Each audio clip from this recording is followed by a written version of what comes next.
아멘. 할렐루야. 네, 한 주간 은혜 가운데 잘 지내셨습니까? 네, 우리가 그 갈라디아서 말씀을 지금 보고 있는데, 저는 이 갈라디아서 말씀을 보면서 생각나는 그러한 것이 무엇이냐면, 이 갈라디아서 말씀 같은 경우엔 우리가 한번 좀 읽어보게 되면 굉장히 강력한 그러한 말씀입니다. 음식으로 이걸 비유한다면 저는 생쥐과 같은 그런 말씀이라고 생각을 해요. 회같이 아니면 육회같이 어떻게 보면 굉장히 강력하게 날 것 그대로의 그러한 복음 자체를 우리에게 말씀하는 그러한 말씀이 바로 이 갈라디아서의 말씀입니다. 이 갈라디아서의 말씀은 우리가 1장과 2장의 말씀, 아마 새벽 예배 말씀을 들어보시고 또 참석하신 분들은 아마 말씀을 들으시면서 잘 이해되지 않으시는 그러한 부분도 있었을 것 같고요.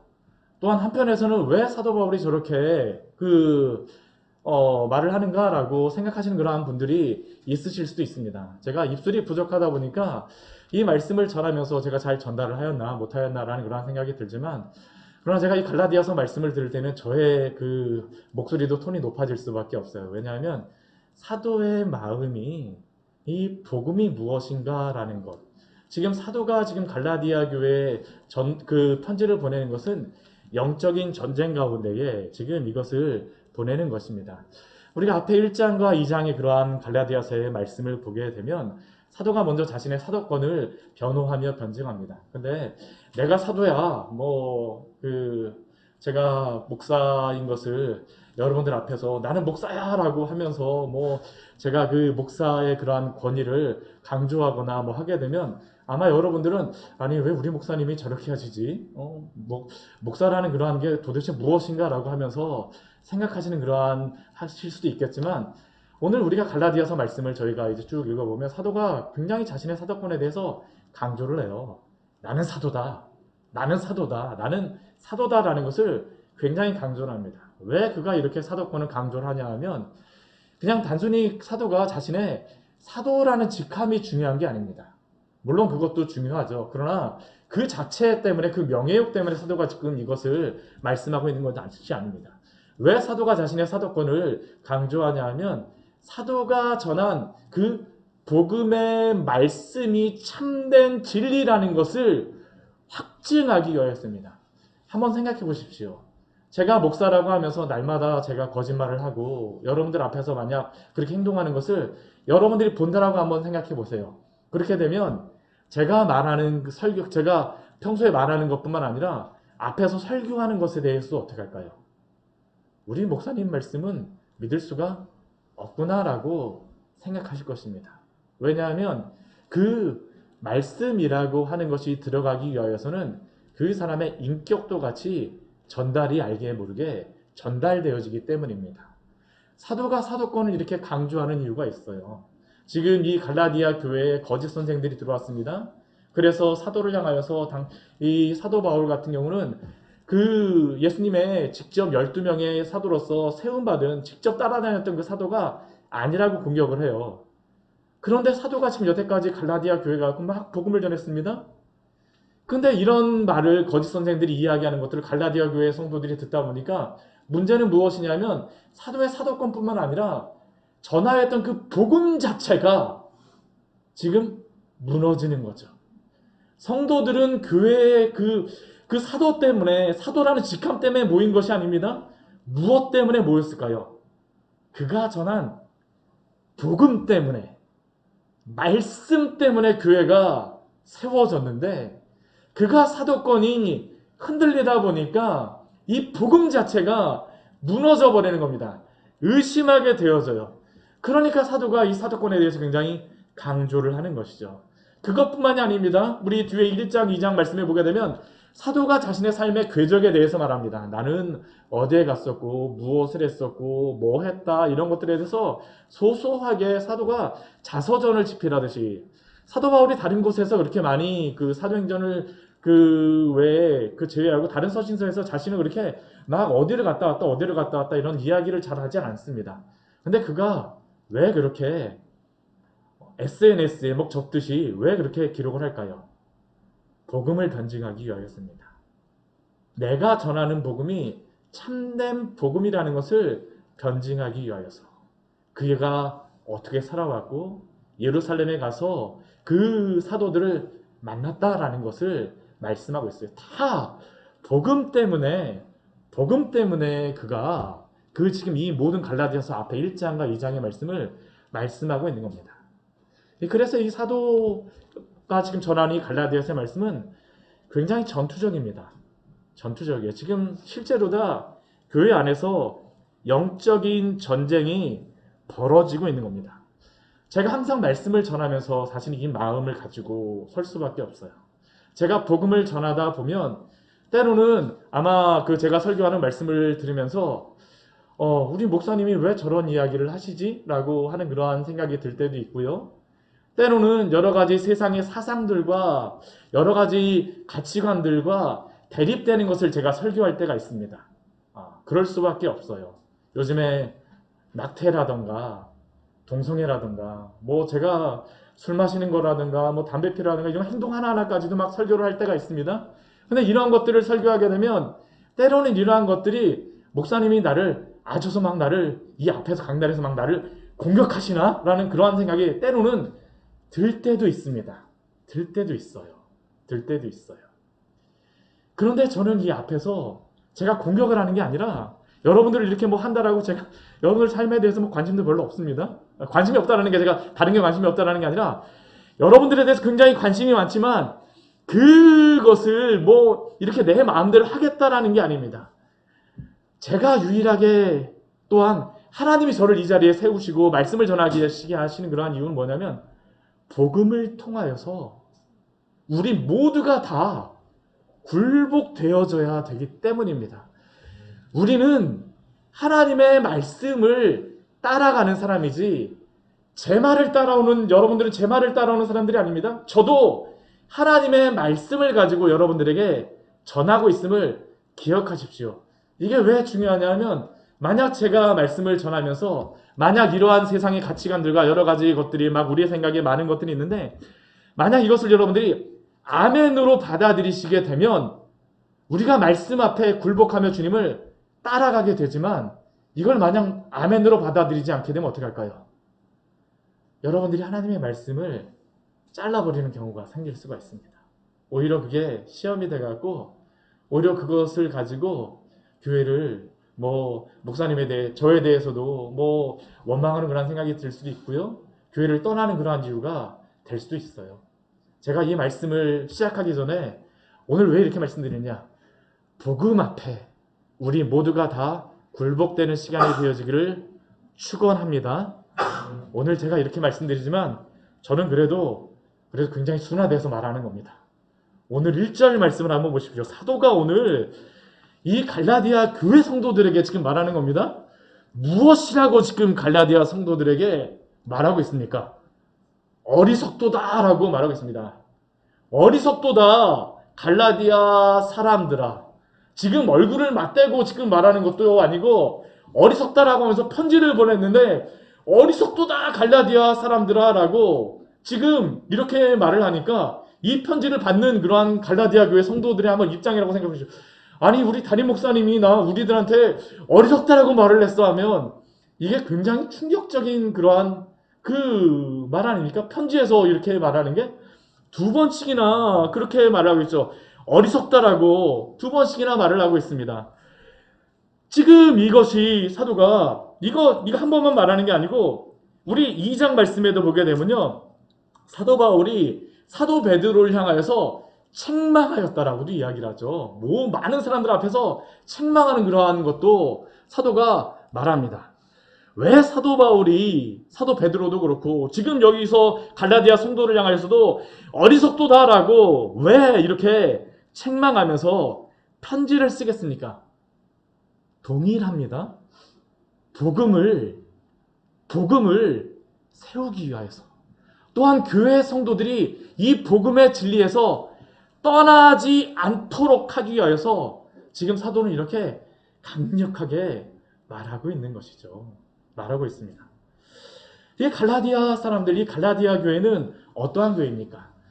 제가 그 갈라디아 말씀을 전하면서 또한 사도행전 말씀을 제가 수요 예배 때 전하면서 들으신 분들은 아시겠지만 갈라디아 교회는 사도 바울이 처음으로 전도여행을 떠나면서 처음으로 세웠던 그러한 교회와 성도들이 바로 이 갈라디아 교회의 성도들입니다.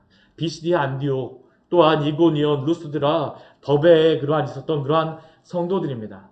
그리고 그 성도들에게 복음을 전함으로 말미암아 그들은 그 믿음 안에서 바로 서게 되어졌습니다. 교회가 세워졌어요. 그리고 사도가 전하였던 그러한 복음은 다른 것이 아닙니다. 오직 예수 그리스도를 믿음으로 말미암아 의롭다 하심을 얻는 그러한 복음이죠.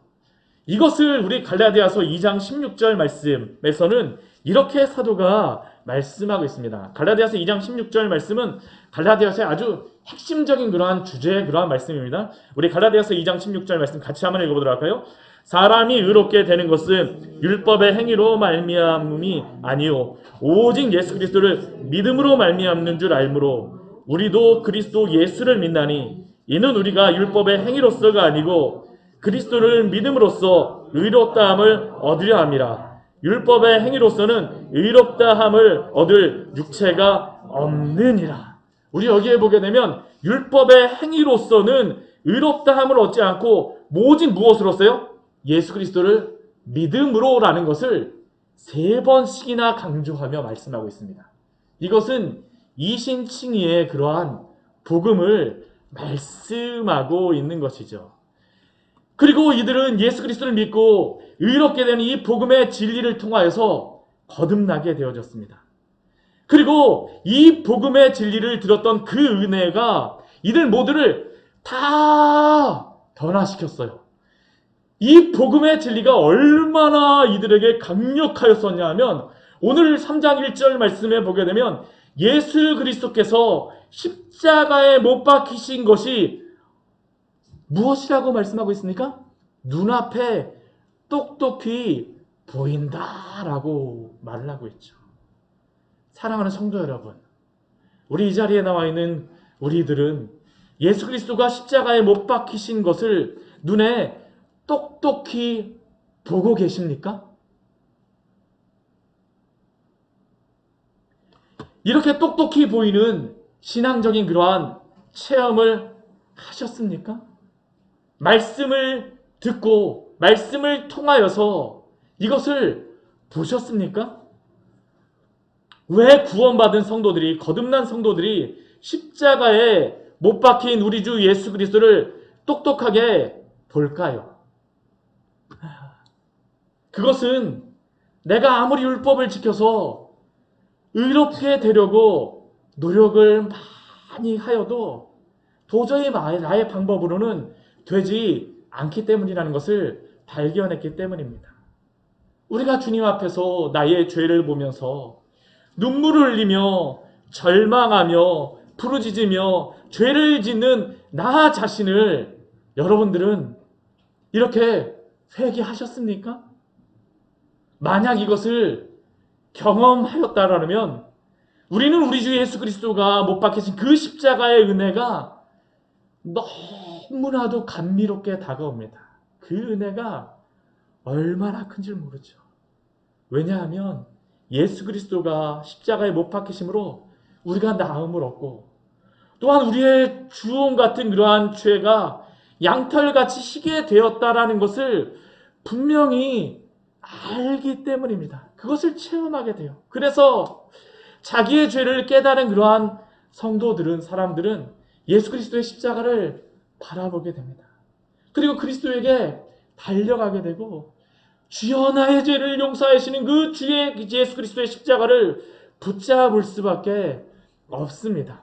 그리고 갈라디아 교회 성도들은 바로 이것을 경험하였습니다. 그런데 갈라디아 교회 성도들의 문제가 무엇입니까? 이들은 이것을 개인적인 신앙의 체험으로 분명히 그 은혜를 받았음에도 불구하고 그 십자가를 똑똑히 보았음에도 불구하고 갈라디아 교회에 들어온 거짓 선생들의 꾀임을 받아서 다른 복음을 찾아서 막 미혹되어져서 가버린 것입니다. 우리 갈라디아서 우리 1장 6절 말씀에 보게 되면 무엇이라고 사도가 말씀을 하냐 하면요. 그리스도의 은혜로 너희를 부르신 이를 이같이 속히 떠나라고 말하죠. 속히 떠나서 다른 복음을 따랐다라고 이야기합니다. 이같이 속히 떠나. 그들은 다른 복음을 전하는 거짓 선생들의 그러한 복음에 의해서 영적인 탈흥병이 되었다라는 게 바로 사도가 지금 갈라디아 교회 성도들을 진단하는 그러한 말씀입니다. 지금 여기에서 누가 너희를 3장 1절에 보게 되면 누가 너희를 꿰더냐라고 이야기하는데 이 꿰다라는 것은 미혹시키는 겁니다. 이게 꼭 마법을 건다라는 그러한 단어예요. 이게 마법을 걸듯이 너희가 어떻게 그렇게 도대체 그러한 일이 있을 수 있느냐라는 것이 바로 지금 사도가 그들에게 질문하는 것이죠. 왜 그들이 이러한 꾀임에 빠지게 되어졌을까요? 그것은 이 갈라디아 교회 성도들이 이 거짓 선생들이 전하는 그러한 핵심적인 그러한 내용이 우리가 전하는 당신들이 예수님을 믿어서 구원을 받았다고 하지만 좀 더 고차원적인 그러한 신앙을 갖기 위하여서는 율법을 지키는 것이 필요하다라고 그들이 말하였기 때문입니다. 유대인처럼 되는 것이 필요하다라고 그들이 말하고 있어요. 예수님을 믿고 구원을 받았으니 좀 더 고차원적인 신앙인이 되기 위해서는 유대인처럼 음식법도 지키고 할례도 행하고 더 고차원적인 더 성숙한 그리스도인이 되라는 것이 바로 이들의 유혹이었습니다. 그리고 이것이 바로 다른 복음입니다. 이 다른 복음의 핵심은 참된 하나님의 백성, 구원받은 백성이 되기 위해서는 십자가에 달리시고 부활하신 예수 그리스도를 믿는 것만으로는 충분하지 않다라는 게 이 다른 복음의 핵심입니다. 복음만으로는 충분하지 않고 예수 그리스도의 그 십자가는 부족하다라는 게 바로 지금 이 거짓 선생들이 들어와서 말하고 있는 그러한 내용이죠. 그러한 것을 향하여서 사도가 앞에 21절 말씀에서 보게 되면 변증하면서 만약 너희가 그렇게 하면 우리 2장 21절 말씀에 보게 되면 무엇이라고 사도가 그들에게 이야기하냐면 의롭게 되는 것이 율법으로 말미암았으면 만약 그것을 더하는 것이 필요하다면 그리스도께서 헛되이 죽으셨다. 그리스도가 십자가에 못 박히신 것이 헛되다라고 사도가 말하고 있죠. 믿음만으로 부족하다라고 지금 그들의 말을 따라간다는 것은 그리스도가 십자가에 못 박힌 것조차도 헛되어지는 그러한 것이라는 겁니다. 참된 하나님의 백성이 되기 위해서는 유대인과 같이 율법을 지켜야 하지만 참된 구원이 이루어진다라는 겁니다. 예수님을 믿어서 구원의 문이 덜컥 열리기는 했습니다. 근데 그 다음엔 어떻게 하냐면 내가 무엇인가를 덧붙여야지만 구원이 완성된다라는 게 바로 지금 이 거짓 선생들이 계속 말하고 있는 그 내용입니다. 여기에 대한 사도의 대답은 무엇일까요? 아니죠. 아니다. 예수 그리스도를 오직 예수 그리스도를 믿음으로만 의롭게 되는 것으로서 충분하다라는 것이 바로 지금 사도가 이들에게 대답하고자 하는 그러한 요지입니다. 그 요지예요. 우리 2절 말씀을 보게 되면 그들에게 이러한 말씀을 하고 있습니다. 우리 2절 말씀, 우리 3장 2절 말씀 같이 한번 읽어보겠습니다. 내가 너희에게 다만 이것을 알려 하노니 너희가 성령을 받은 것이 율법의 행위로냐 혹은 듣고 믿음으로냐. 지금 이것을 말하는 이유가 있습니다. 지금 예수 그리스도를 믿음으로 충분하다는 그 증거를 지금 사도가 제시하고 있는 한 가지의 증거가 있어요. 그 증거가 무엇일까요? 성령을 받았다라는 겁니다. 성령을 받았다라는 것이 바로 예수 그리스도를 믿음으로 말미암아 의롭게 되어졌다라는 그 예수 그리스도로 충분하다라고 하는 그 증거라고 지금 사도가 말하고 있는 겁니다. 예수 그리스도로 충분하다는 것이 성령을 너희가 받지 않았느냐라는 게 증거로서 말하고 있습니다.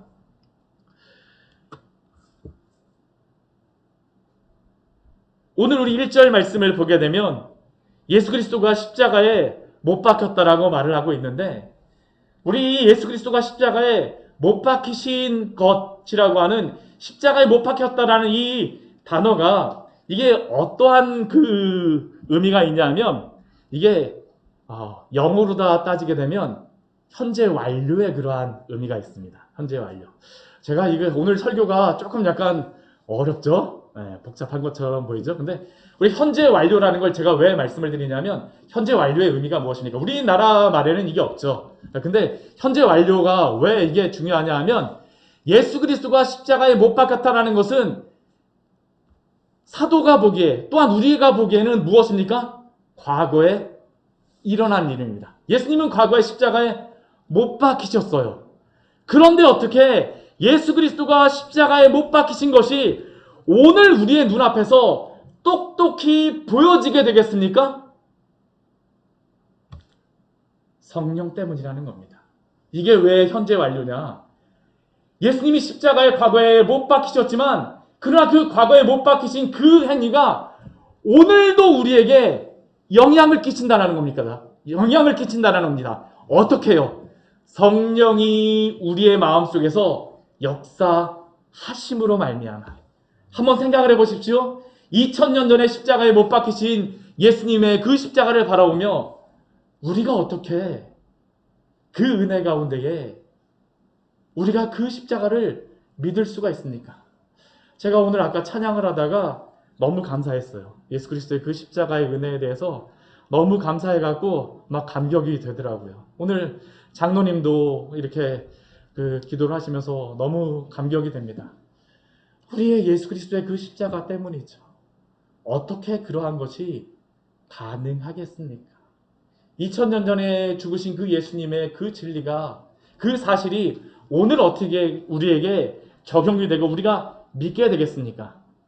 성령께서 우리로 하여금 믿게 하신다라는 겁니다. 이게 바로 오늘 2절에서 말하고 있는 것이죠. 성령을 받은 것이 율법의 행위로냐, 혹은 듣고 믿음으로냐. 그들이 변화된 것은 율법을 행함으로 말미암아서 성령이 임한 것이 아니라, 예수님을 믿게 된 것이 아니라 무엇을 통하여서 믿게 되어졌습니까? 사도 바울이 전하였던 그 복음의 말씀, 예수 그리스도가 십자가에 못 박히신 그 복음의 진리를 전하였을 때에 성령이 그 성도들의 마음을 바꿔라 주셨어요. 믿게 만들어 주셨습니다. 그래서 어떻게 합니까? 믿음으로 예수님을 고백하게 되어지죠. 이게 바로 사도가 지금 말하고 있는 성령을 받은 것이라는 그러한 의미입니다. 너희가 이렇게 구원을 받은 것, 성령을 받은 것을, 구원을 받았다는 그 증거로서 성령을 받은 것이라는 것은 율법의 행위로 말미암은 것이 아니라 무엇으로 말미암았습니까? 하나님의 말씀을 들음으로 말미암아서 이런 일이 있어졌다라는 것이 바로 오늘 사도가 말하는 것입니다. 그래서 우리 3절 말씀에 보게 되면 사도가 그들에게 또 질문으로서 대답을 하는 겁니다. 우리 3절 말씀 또 같이 한번 읽어보도록 하겠습니다. 너희가 이같이 어리석으냐? 성령으로 시작하였다가 이제는 육체로 마치겠느냐? 너희가 어떻게 이같이 어리석으냐? 이전에 성령으로 시작한 사람은 끝까지 무엇으로 끝나야 됩니까? 성령으로 끝나야 되는데, 예수 그리스도의 그 말씀의 복음으로 끝나야 되는데, 그들은 지금 무엇으로 끝나고 있다는 겁니까? 육체로. 그 육체가 무엇일까요? 율법을 행하는 것, 할례를 행하는 것, 음식법을 지키는 것으로서 지금 마치겠느냐라고 지금 질문하고 있습니다.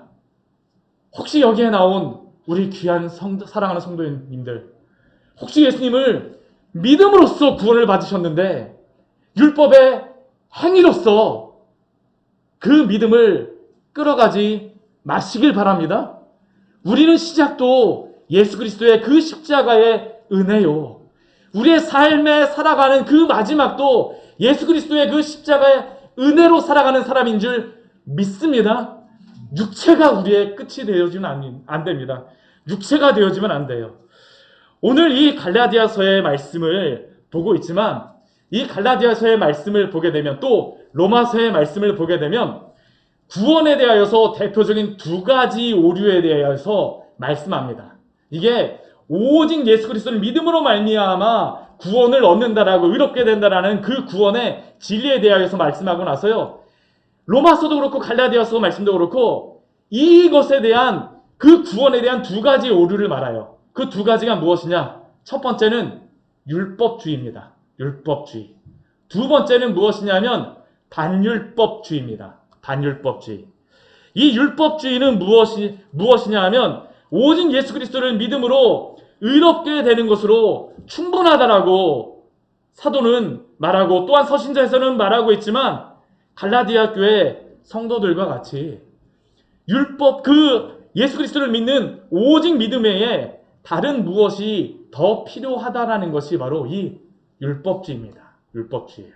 그러면 반율법주의는 무엇일까요? 이것과 반대입니다.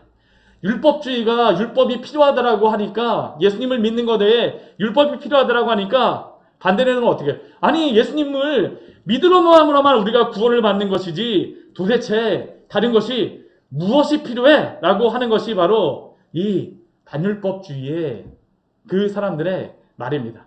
근데 교회를 보게 되면요. 교회 2000년 역사를 보게 되면 율법주의와 반율법주의가 계속 싸웁니다. 계속 싸우는 게 바로 이 교회 안에서 오늘날에도 일어나고 있는 그러한 문제입니다.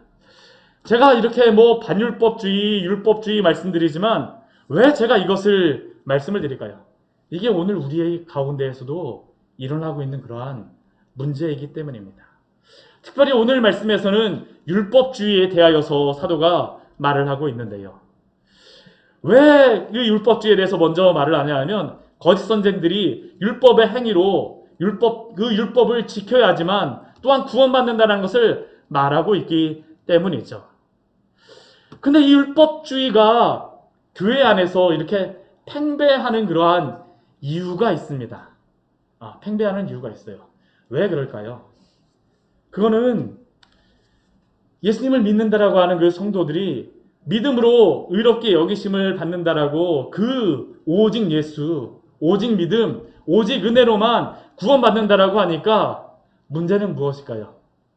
그러면 오직 예수님으로만 구원을 받게 되면 나는 이 세상 속에서 조금 아무렇게도 살아도 되겠네 라는 게 사실은 이 말씀을 들을 때에 반대급부적으로 우리의 마음속에서 생겨나는 그러한 현상입니다. 근데 이러한 현상들 때문에 나타나는 것이 무엇이냐면 복음이 막혀요. 한번 여러분들 그 복음을 한번 전도를 한번 해보세요. 여러분들이 전도하게 되면 분명히 이런 분들 한두 분들 만나실 겁니다. 아니 예수님 믿는 사람들 예수님 믿는다라고 하는데 나는 예수님 그 하나님의 백성이라고 하는데 왜 그런데 당신들은 그렇게 살아요? 라는 그러한 질문을 항상 듣습니다. 이게 여러분들이 전도를 하게 되면 왜 그렇게 행하십니까? 라는 그러한 질문들을 하게 되어지죠.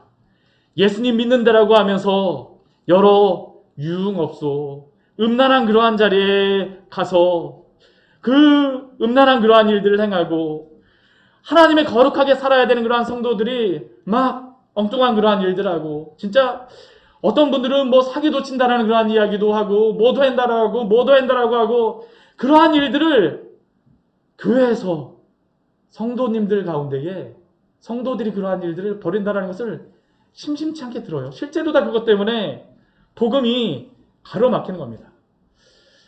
제가 그 술에 대해서 굉장히 저희 교회에서 좀 강조해서 제가 설교를 많이 해요. 제가 이걸 설교하는 그러한 이유 중에 한 가지가 뭐냐면 제가 아시는 그러한 그 성도님 가정이 있는데 크리스천 가정인데 참 신앙생활을 잘 하시는 분들이었어요. 그 여집사님이 그 신앙이 참 좋으신 그러한 분이었었는데 그 남자 그 성도님께서 술을 좋아하세요.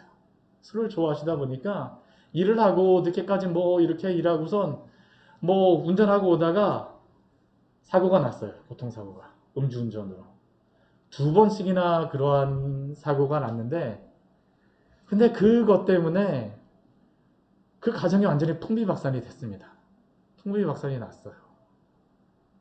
그 그 가정에 있었던 그 자녀들 굉장히 귀엽고 똑똑한 아이들이었었는데 완전히 진짜 뭐 어떻게 가서 참 너무나도 안타까운 그러한 일이 일어나갖고 나중에는 그 집이 갈라지게 되고 자녀들도 어려운 가운데 있는 것들을 볼 때에 참 우리가 예수님을 믿는다라고 하면서 우리가 죄를 지으면서 우리가 주님 앞에 와서 기도하고 회개만 하면 되지라고 하는 그러한 것들로서 우리를 스스로 변호하는 그러한 일들이 왕왕 일어나게 되어지는데 사실은 이게 얼마나 복음을 가로막습니까? 그러다 보니까 이 율법주의적인 사고를 가진 사람들이 이야기를 하는 것입니다. 예수님을 믿을 뿐만 아니라 율법을 선행을 행해야지만 구원을 받는다라고 하죠. 이들의 대표적인 그러한 주장이 무엇일까요? 예수님을 믿어서 구원을 받는다라고 하지만 완전히 예수님이 우리가 믿어서 구원을 받는 것이 그것으로 완전한 것이 아니라 예수님이 우리를 구원하셨다는 그러한 의미는 우리가 선을 행할 수 있는 능력을 부여하셨다라는 그러한 의미로서 해석을 합니다.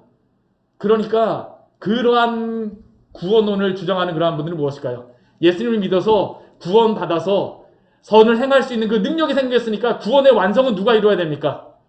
내가 선을 행해서 이루어야 된다는 겁니다. 내가 선을 행해서. 또 다른 율법주의적인 그 구원론의 또한 오류는 예수님이 구원하셨지만 그러나 진짜 구원을 받았는지 안 받았는지는 완벽하게 결정이 안 됐다는 것이에요. 마지막에 죽어봐야지. 하나님 앞에 서봐야지 내가 구원을 받았는지 안 받았는지 아니까 끝까지 선행을 행해야지만 된다라고 말을 합니다. 그 구원이 유보되어졌다라는 그러한 생각입니다. 실제로 이게 천주교에서도 이러한 그 생각들을 이야기를 구원론을 개진을 하고요. 또한 제가 이 2000년 역사 가운데 펠라기우스주의, 반펠라기우스주의, 알미니안주의, 신율법주의, 바울의 세관점, 유보된 칭의론, 제가 신학적으로 좀 어려운 그러한 이야기 같지만 이러한 것들이 오늘도 지금 이루어지고 있습니다. 오늘도. 그런데 사도 바울은 이것에 대하여서 무엇이라고 이야기할까요? 다른 복음이라고 말씀합니다. 다른 복음. 우리는 오직 예수 그리스도를 믿음으로 말미암아 의롭게 된 사람인 줄 믿습니다. 복음으로 충분합니다. 예수님을 믿음으로 우리는 의롭게 됩니다. 우리는 오직 예수 그리스도를 믿음으로 구원을 받고 의롭게 되고 주님의 나라에 들어갑니다. 구원에 관련하여서 우리가 할 것은 없습니다. 이 율법주의를 따라가게 되면 그 결과가 무엇일까요? 내가 교만해집니다. 내가 구원을 이뤄가니까 교만해지죠. 내가 믿어서 구원을 받았다라고 하니까 결국엔 어떻게 하냐면 주님 의지하지 않습니다. 누구 의지할까요? 나를 의지합니다. 나를 의지해요. 내 방법을 의지하죠. 더 큰 문제가 있습니다. 이 자신을 의지하는 이 구원론에 빠지게 되면 구원에 확신이 없어요. 날마다 두려움 가운데에 살아갈 수밖에 없습니다. 주님이 나를 구원해 주셨는지 구원해 주시지 않았는지가 결정되지 않았기 때문에 날마다 두려워요. 그러나 사랑하는 성도 여러분, 예수 그리스도를 믿음으로 말미암아 의롭게 되어진 이 복음의 진리를 가진 성도는 하나님의 백성으로 그 구원의 은혜를 가진 성도인 줄 믿습니다. 성령께서 우리의 마음에 이 확신을 주셨다면 우리는 구원받은 성도들입니다. 구원받은 성도들이에요. 여기에 넘어가면 안 됩니다. 이제 또 제가 반율법주의에 대해서 설명을 좀 드리면 좋겠는데 그거는 오늘 하지 않고요. 이제 계속 새벽 예배 시간에 나눌 겁니다. 그리고 나서 이 사도 바울이 오늘 아브라함에 대하여서 말합니다. 아브라함에 대하여서 말하는 그러한 이유가 무엇일까요? 이것을 말하고 나니까 사도 바울이 이 말씀을 전하고 나니까 이 거짓 선생들이 말하는 겁니다. 아니, 당신이 지금 율법주의에 대해서 우리에 대해서 이렇게 다른 복음이 필요 없다라고 다른 예수 그리스도를 오직 예수 그리스도만 믿는 것으로서 충분하다라고 하지만 그러나 아브라함을 한번 보시오. 구약 성경을 보시오. 할례를 행해야지만 구원을 받는다라고 하나님의 백성이 된다라고 분명히 창세기 말씀에서 또한 출애굽기 말씀에서 또한 여러 예언서에서 말씀하였는데 도대체 그럼 그것은 무슨 의미요? 라고 질문하는 것이 바로 이 거짓 선지자들의 그 거짓 선생들의 질문이죠. 거기에 대하여서 답변하는 그 답변이 무엇일까요? 아브라함도 그렇지 않다라는 겁니다. 아브라함은 어떠한 사람입니까? 믿음의 조상이라고 이야기를 하죠. 첫 번째 믿음으로써 구원받은 그런 믿음의 조상으로서 구원받은 성도의 첫 번째 그 예수입니다.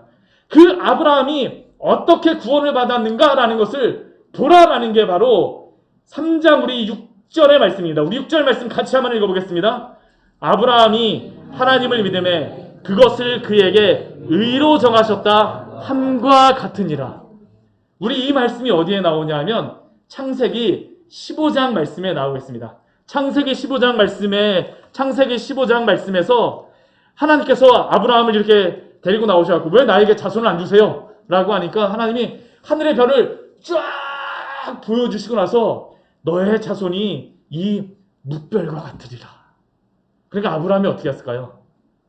아브라함이 여호와를 믿으니 여호와께서 이를 그의 의로 여기시고, 이게 바로 오늘 갈라디아서 3장 6절의 말씀입니다. 창세기 15장 말씀에서 인용한 것이에요. 근데 이게 왜 중요하냐 하면 아브라함에게 자손에 대해서 약속을 하시지만 아브라함이 누구를 믿었다라고 이야기하냐면 자손을 준 것을 믿었다라고 하는 게 아니라 아브라함이 여호와를 믿으니, 아브라함이 하나님을 믿음에라고 말을 하는 것입니다. 말씀하고 있어요. 그리고 또 중요한 사건이 또 나오는 게 창세기 17장에 말씀해 보게 되면 할례의 그러한 사건이 나옵니다. 할례의 사건이 나와요. 창세기 17장 말씀해 보면 너희 중 남자는 다 할례를 받아라라고 아브라함에게 명령하십니다. 이게 바로 거짓 선생들이 지금 그 갈라디아 교회에 와서 말하는 겁니다. 아니 아브라함이 할례를 받아야지만 그 뒤에 태어나는 백성이 모두 언약 백성이라고 말씀하지 않습니까? 이게 지금 거짓 선생들이 이야기하는 것이죠. 근데 이게 창세기 몇 장이라고요? 창세기 17장이에요. 우리 지금 근데 창세기 3장 6절에 아브라함이 하나님을 믿음에 그것을 그에게 의로 정하셨다라는 이 말씀은 창세기 몇 장이라고요? 15장입니다. 15장. 왜 이게 순서가 중요할까요? 할례를 받음으로 말미암아 하나님의 백성이 된 것이 아니라 여호와를 믿음으로 말미암아 그것을 그의 의로 여기시고, 결국 구약의 아브라함도 하나님을 믿음으로 구원을 받았다라는 것을 지금 사도는 예로서 보여주고 있습니다. 우리도 동일합니다.